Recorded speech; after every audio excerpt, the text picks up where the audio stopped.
kode jelas. Absen. Ini bukan di live tadi.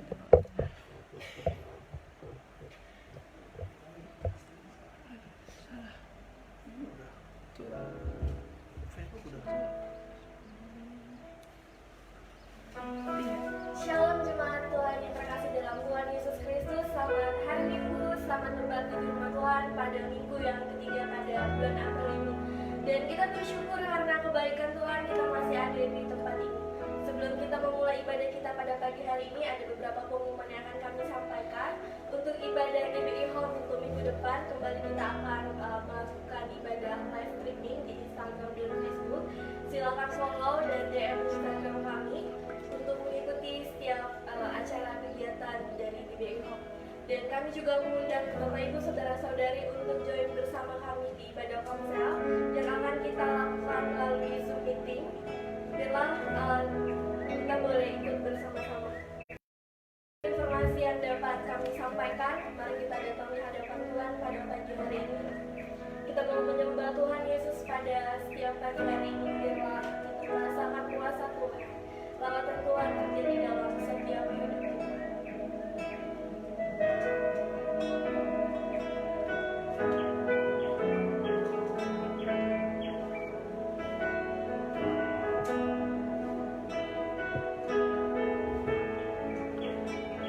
Jesus.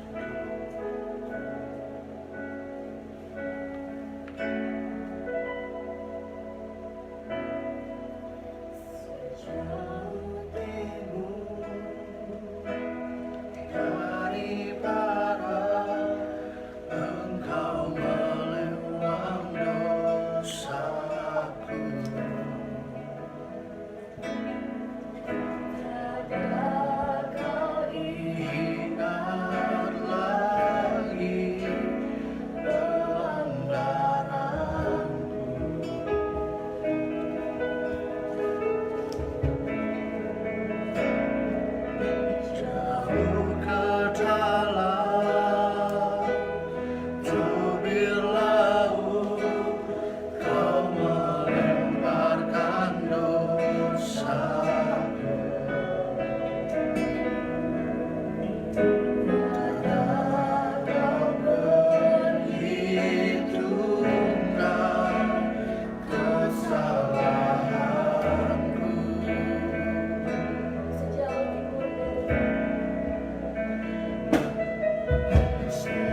Tuhan. Kami percaya kami anak-anak-Mu Tuhan dalam naungan tangan kasih-Mu Tuhan. Kami semuanya diproteksi Tuhan oleh-Mu Tuhan. Terima kasih kami mau sepenuhnya bergantung Tuhan dan beriman padamu saja Tuhan. Saat ini Tuhan kami mau berdoa, mau satu hati berdoa untuk bangsa negara kami di tengah kondisi virus COVID-19 ini Tuhan. Kami percaya Tuhan, biarlah virus ini bisa berlalu Tuhan dengan kuasa-Mu Tuhan. Engkau terlalu besar Tuhan di atas kuasa ini Tuhan. Kami percaya Tuhan, Engkau yang akan memproteksi kami, Engkau akan menjauhkan setiap virus-virus yang ada Tuhan. Biarlah kami ini Tuhan, anak-anak-Mu bisa menang Tuhan atas segala penyakit apapun itu Tuhan. Terima kasih kami berdoa juga Tuhan untuk kondisi ekonomi juga saat ini Tuhan sedang tidak baik Tuhan. Kami percaya Tuhan kondisi ini akan membaik Tuhan. Bila berkat-berkat-Mu tercurah Tuhan untuk kami Tuhan, anak-anak-Mu Tuhan. Berkati Tuhan setiap masing-masing kami pribadi Tuhan. Terima kasih Bapak, terima kasih saat ini Tuhan kami mau satu hati untuk beribadah Tuhan. Biarlah apapun yang kami dengarkan hari ini, saat ini Tuhan menjadi berkat buat kami Tuhan. Menjadi berkat bagi kehidupan kami Tuhan semuanya. Terima kasih Tuhan kami serahkan ibadah ini dari awal pertengahan hingga akhirnya Tuhan. Biarlah Engkau yang memimpin kami, menjaga kami, biarlah hikmat turun atas kami, begitu juga dengan hamba-Mu yang akan menyampaikan firman-Mu. Terima kasih Tuhan, dengan doa kami dalam nama Tuhan Yesus. Amin.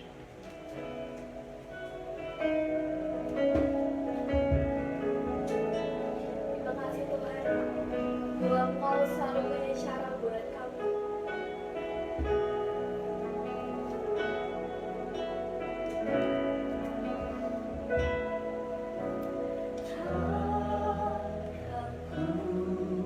Ragu Tuhan, janji-Mu yang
segala perbuatanmu,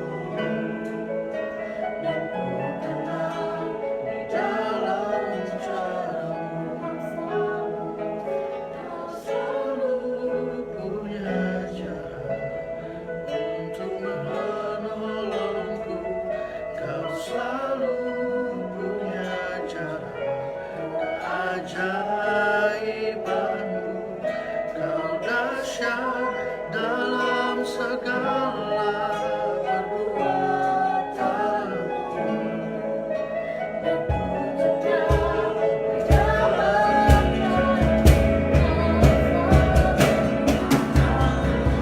punya cara menolongku. Kau selalu punya cara keajaibanmu. Kau dahsyat dalam segala perbuatanmu, dan ku tenang dalam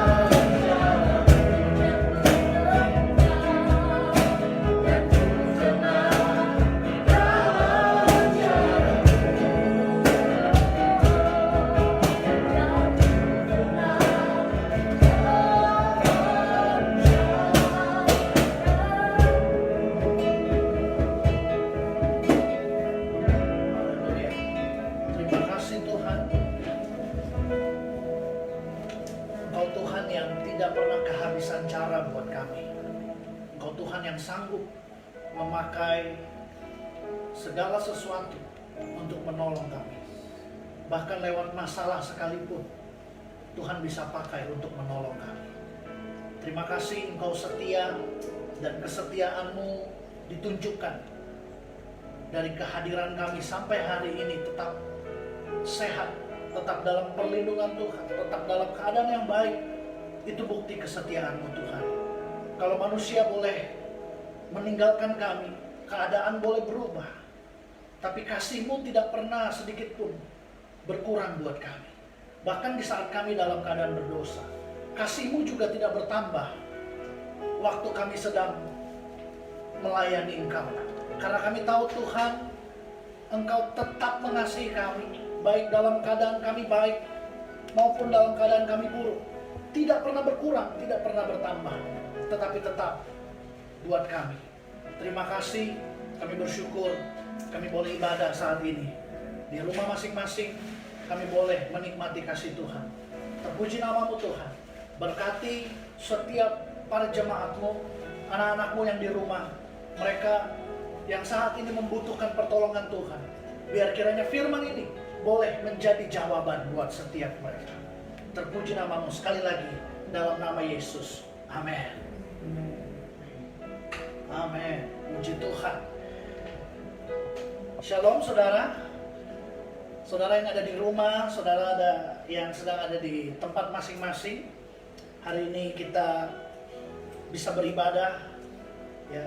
Dan ibadah ini artinya bukan tempatnya, bukan ruangnya, tetapi ibadah ini bicara hubungannya. Dengan siapa saudara membangun hubungan, dengan Tuhan saudara sedang beribadah. Pada saat itu saudara sadar bahwa 24 jam Dia ada bersama dengan saudara. Banyak orang Kristen hanya sadar Tuhan di waktu-waktu tertentu. Kalau suasananya tidak ada Tuhan, mereka nggak sadar kalau Tuhan ada di sana.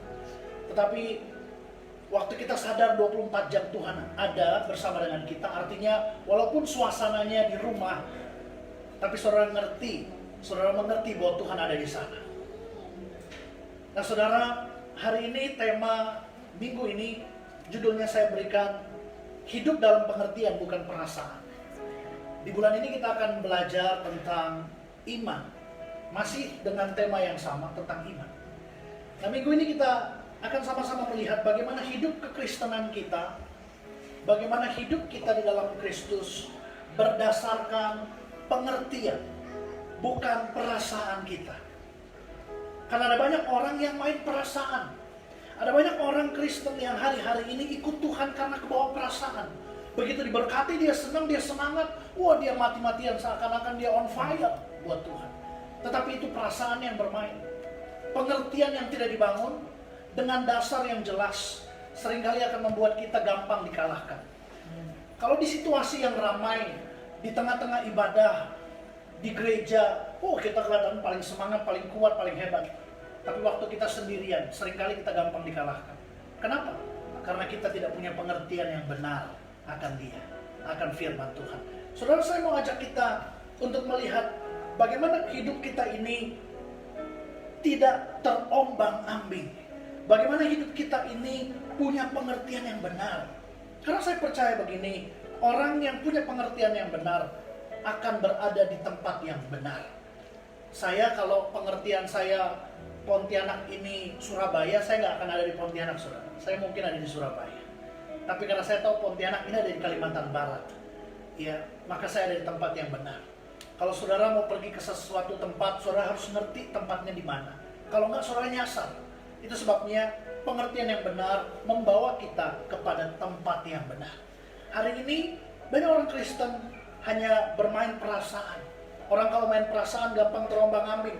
Begitu negatif dia ikut negatif, begitu semangat dia ikut semangat, ya, saudara. Tetapi pengertian ini akan membuat kita kuat dalam kehidupan. Saya mau tunjukkan kepada saudara untuk kita lihat bersama dalam Lukas 5 ayat yang keempat sampai dengan yang ke-11. Ini cerita yang sudah sangat terkenal tentang penjala ikan menjadi penjala manusia. Cerita ini dimulai pada saat Yesus berdiri di sebuah danau Genesaret. Dia melihat orang banyak mengerumuni dia, sedang mendengar dia. Lalu dia melihat ada 2 perahu di tepi pantai. Saya bacakan buat saudara. Nelayan-nelayannya telah turun dan sedang membasuh jalannya. Ia naik ke dalam salah satu perahu itu, yaitu perahu Simon. Saudara, kata Simon di sini artinya bulu yang mudah terkulai. Artinya adalah bulu yang mudah terkulai. Bulu yang mudah terkulai adalah bulu yang gampang terombang-ambing ketika kena angin, saudara. Ketiup angin akan mudah goyah. Tapi saudara tahu Simon berubah namanya menjadi Petrus. Petrus artinya adalah batu karang yang teguh, batu karang yang kuat. Nah, kita akan melihat perjalanan bagaimana seseorang menaruh fondasi hidupnya bukan berdasarkan perasaan, tapi pengertian. Lalu ketika Yesus menyuruh dia untuk menolakkan perahunya sedikit jauh dari pantai, lalu ia duduk dan mengajar orang banyak di atas perahu. Ayat yang keempat saya bacakan buat saudara yang di rumah. Setelah selesai berbicara, ia berkata kepada Simon, "Bertolaklah ke tempat yang dalam dan tebarkanlah jalamu untuk menangkap ikan." Saudara tahu bahwa waktu jala itu ditebar, ikan besar, ikan banyak itu datang. Ini yang saya mau beritahu, kalau Tuhan yang tebar jala, ikan yang datang cari jala. Tapi kalau manusia yang tebar jala, jala yang cari ikan. Tapi kalau Tuhan yang tebar jala, ikannya yang cari jala. Itu sebabnya saya percaya kalau Tuhan ada dalam pengertian hidup saudara, saudara tidak terpengaruh dengan perasaan hari-hari ini. Ya, saya tahu mungkin bosan di rumah, saya tahu ada kecemasan, ada kekhawatiran, ada ketakutan. Tapi taruhlah hidup iman kita dalam fondasi pengertian yang benar akan Tuhan. Dia Tuhan yang punya keadaan, dia Tuhan yang punya waktu, yang punya tempat. Dia tidak terbatas oleh itu semua. Amin, saudara. Itu sebabnya waktu Tuhan bilang sama Simon, "Bertolaklah ke tempat yang dalam." Saya mau beritahu, pengertian kita harus semakin dalam. Jangan dangkal. Orang-orang yang membangun pengertiannya dangkal akan cepat dikalahkan. Doanya dangkal, baca firmannya dangkal, penyembahannya dangkal, hubungannya sama Tuhan dangkal. Ini yang buat kita nggak kuat, saudara. Poin yang pertama saya sampaikan langsung, bahwa hidup kita harus berdasarkan pengertian yang dalam.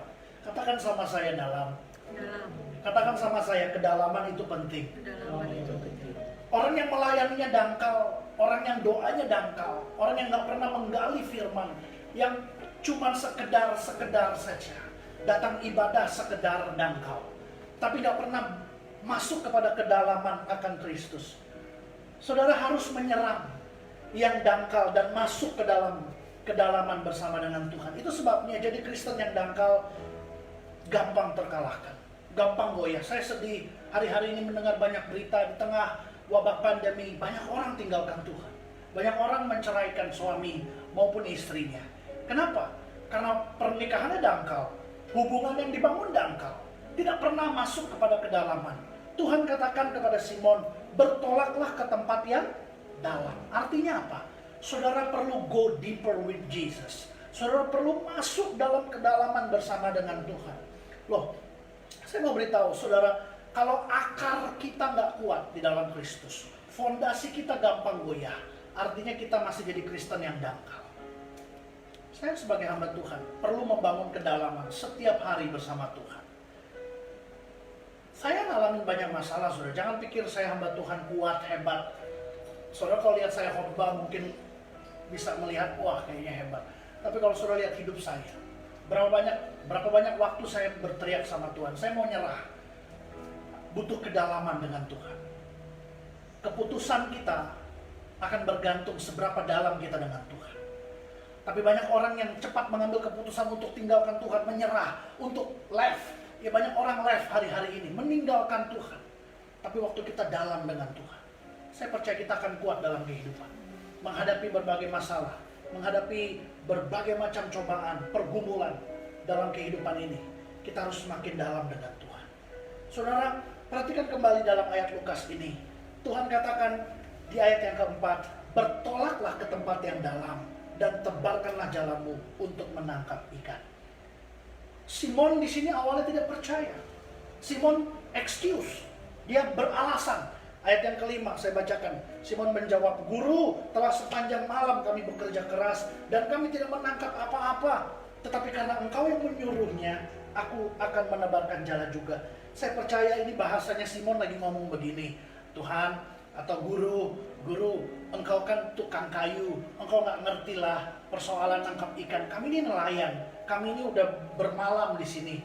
Saudara, waktu untuk menangkap ikan yang terbaik pada malam hari. Simon ini pakai pengalamannya, pakai segala macam jam terbangnya untuk menangkap ikan. Tapi ikan juga tidak kunjung datang. Saya beritahu, pengalaman itu baik. Tapi pengalaman yang disertai dengan pengenalan akan Tuhan itu lebih baik. Saudara, saya percaya pengenalan akan Tuhan akan menolong kita lebih banyak daripada pengalaman yang kita punya. Pengalaman kita belum tentu bisa menolong. Hari-hari ini keadaan seperti ini, saudara mau pakai pengalaman seperti apa nggak bisa. Saudara harus beradaptasi. Saya nggak pernah punya pengalaman untuk ibadah online. Bahkan saya nggak pernah punya pengalaman untuk ngomong di depan kamera. Ya, teman-teman saya banyak untuk khotbah di media sosial. Saya jarang, saudara. Saya nggak punya pengalaman untuk itu. Tapi saya mengandalkan pengenalan akan Tuhan. Tuhan mengenal setiap kita dengan baik. Apakah kita mengenal Tuhan dengan baik? Itu yang penting. Itu pertanyaannya. Simon excuse. Dia beralasan, "Tuhan, ini kita udah pakai cara, metode, pengalaman dalam menangkap ikan. Tuhan tahu apa? Guru tahu apa? Cuman seorang anak tukang kayu. Nggak ngerti cara menangkap ikan." Tapi saya mau beritahu, Tuhan kita bekerja bukan berdasarkan pengalaman. Katakan amin. Tuhan bekerja berdasarkan pengenalan. Waktu engkau kenal siapa yang berjalan dengan engkau, yaitu Tuhan Yesus sendiri, maka engkau akan berjalan tanpa takut. Engkau akan berjalan dengan penuh iman. Pakai pengertian, bukan perasaan. Sama-sama bilang sama saya yang di rumah, pakai pengertian. Pakai pengertian, Bukan perasaan. bukan perasaan. Saudara tahu perasaan apa artinya? Panca indera. Apa yang saudara rasa, apa yang saudara kecap, apa yang saudara lihat, apa yang saudara rasakan. Kalau di ruangan ini, di rumah saya nggak pakai AC di ruang tamu, saudara. Ini pasti teman-teman merasa panas. Begitu panas, maka saudara akan merasakan begini, kok nggak nyaman. Begitu nggak nyaman, saudara akan mulai merasa begini, aduh kok nggak enak ya. Kalau hidup kita dikendalikan oleh perasaan kita akan gampang nyerah. Kita akan gampang tinggalkan Tuhan. Kita akan bilang, udahlah, saya nggak mau lagi melayani Tuhan. Saya rasa hidup saya kok berat. Saya rasa semua yang kita rasa akan membawa kita untuk meninggalkan Tuhan. Saya mau beritahu, waktu kita hidup dengan pengertian, walaupun yang kita rasa nggak enak, kita ngerti Tuhan sedang bekerja di balik segala keadaan. Katakan amin.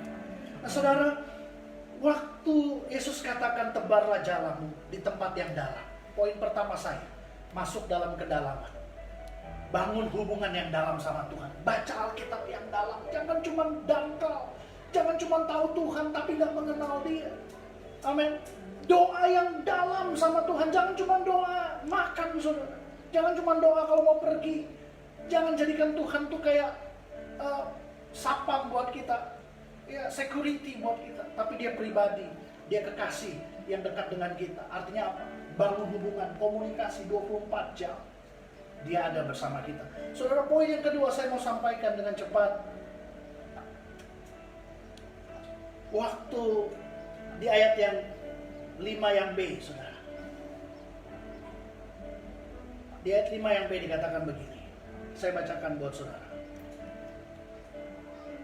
Simon menjawab, "Guru, telah sepanjang malam kami bekerja keras dan kami tidak menangkap apa-apa." Itu tadi, Simon ngomong soal pengalaman yang tidak bisa menolong. Tetapi ayat 5b, saya senang ini, perkataan Simon. Tetapi karena engkau menyuruhnya, aku akan menebarkan jala juga. Saudara, poin saya yang kedua. Iman itu bukan nekat. Katakan sama saya, iman bukan nekat. Iman bukan nekat. Kalau nekat itu kita yang mau. Keadaan yang suruh kita, udah pinjam uang aja, udah ngutang aja, udah ambil aja, udah curi aja, udah korupsi aja. Nah, itu nekat. Lu nekat lu ya ngambil uang perusahaan, lu nekat lu ya mau pergi ke Pontianak, lu pelayanan apa di sana, lu nekat lu mau ke Papua. Saudara, kadang-kadang gini ya, pelayanan bisa kita balut dengan nekat atau keinginan kita. Tapi iman itu bicara begini, bukan keadaan yang menekan, bukan orang yang suruh, tapi iman bicara begini, Tuhan yang suruh. Itu sebabnya hari ini kita perlu dengar, hidup kita siapa yang menyuruh kita untuk kita melakukannya. Jangan karena terdesak, jangan karena keadaan. Saudara, waktu Musa, saya ingat cerita Musa, Tuhan suruh dia bicara sama gunung batu supaya airnya keluar. Tapi karena bangsa Israel menekan Musa, "Ayo, kami haus, kami mau minum, belum ada minuman, tolong, gak ada air." Musa tertekan dengan keadaan. Tuhan perintahnya satu, pukul gunung batu, berkata-kata, perintahkan. Saudara, gunung batu itu bukannya dikatakan sama Musa, tapi malah dipukul sama Musa. Ya, dikatakan aja airnya keluar, apalagi dipukul, airnya keluar lebih luar biasa. Saudara, Tuhan marah, padahal Musa gak selingkuh. Tapi Musa katakan apa? Tapi Tuhan katakan apa? Engkau sedang melanggar kekudusan. Saudara, Musa gak melakukan hal yang jahat, hanya cuma perintah, cuma pukul batu. Batu ini benda mati, barang yang gak hidup. Tapi Tuhan bilang, kamu sedang melanggar kekudusan. Kadang-kadang gini ya, apa yang esensi buat Tuhan, itu harus esensi buat kita. Kadang-kadang gini ya, apa yang penting buat Tuhan, itu penting buat kita juga. Jangan kita anggap remeh. Siapa yang suruh hari ini itu penting banget. Kalau saudara dengar keadaan, saudara dengar kata orang-orang, saudara jadi takut, saudara jadi panik, saudara jadi cemas. Apalagi lagi virus corona begini, banyak berita hoax, banyak ketakutan, ya kan? Banyak segala informasi yang membuat kita bertindak berlebihan. Bukan Tuhan yang suruh. Iman itu gak nekat. Iman itu percaya karena Tuhan yang suruh. Simon katakan, karena engkau yang suruh, aku mau lakukan Tuhan. Coba cek hidup kita hari-hari ini. Siapa yang suruh kita? Apa Tuhan yang suruh? Karena Tuhan mau menyuruh dengan menuntun kita. Dia gak menuntut, dia bukan Tuhan yang suka nuntut orang. Dia Tuhan yang menuntun. Mazmur 25 ayat yang ke-12 sampai 13 saya bacakan. Siapakah orang yang takut akan Tuhan? Kepadanya Tuhan menunjukkan jalan yang harus dipilihnya. Amin. Tuhan menunjukkan jalan yang harus dipilihnya. Orang itu sendiri akan menetap dalam kebahagiaan dan anak cucunya akan mewarisi bumi. Saudara, saya percaya Tuhan menuntun kita. Dia yang menunjukkan jalan. Dia mau menyatakan kehendaknya kepada keluarga kita. Dia mau menyatakan kebenaran, pengertian yang benar dalam hidup kita. Saudara, tahu cerita tentang Thomas Alva Edison? Seorang penemu yang punya hak paten luar biasa karena dia banyak menemukan, menciptakan banyak alat. Ya, orang yang paling kaya raya generasi keturunan setelahnya. Tapi tahukah faktanya bahwa Thomas Alva Edison adalah seorang yang idiot? Ya, dia orang yang idiot. Dia ditolak, dia dikucilkan. Dari masa sekolah, waktu mamanya antar dia ke sekolah, kepala sekolahnya katakan, "Bu, maaf, ini sekolah untuk orang normal." Dalam bahasa yang lain, sekolahnya mau bilang bahwa, "Maaf Bu, anak ibu gak normal, gak bisa sekolah di tempat kami." Akhirnya ibunya bawa pulang Thomas Alva Edison. Diajarkan firman Tuhan. Saudara tahu, ini fakta. ibu daripada Thomas Alva Edison, membacakan Alkitab 3 kali sehari. Saya percaya firman Tuhan itu penting, mengubah mindset, mengubah hidup kita. Kita tahu dia menjadi orang yang hebat, bahkan menciptakan banyak hal. Yesaya 55 ayat yang ke-11, firman yang keluar dari mulut Allah tidak akan pernah kembali dengan sia-sia. Itu sebabnya saudara penting untuk mendengarkan firman Tuhan. Siapa yang suruh? Simon mendengar perintah Tuhan, Simon mendengar firman Tuhan dan melakukannya. Waktu Tuhan suruh menebar jala di tempat yang dalam, dia dengar dan dia lakukan. Saudara, 2 poin ini saja. Yang pertama, masuk ke dalam tempat yang dalam. Jangan bangun hubunganmu dalam Kristus hanya dangkal, karena imanmu akan mudah goyah. Kamu akan cepat bergeser, kamu akan cepat meninggalkan Tuhan. Soalnya banyak hari-hari ini kita lihat di media sosial, orang itu muncul di permukaan. Orang itu tampil di permukaan begitu hebat. Kelihatannya menarik. Wah, tiap hari posting firman, sharing renungan. Tapi begitu ada masalah datang, karena kedalamannya tidak dalam dengan Tuhan, begitu dangkal, dia cepat tinggalkan Tuhan, cepat marah, cepat tinggalkan pelayanan, cepat kecewa.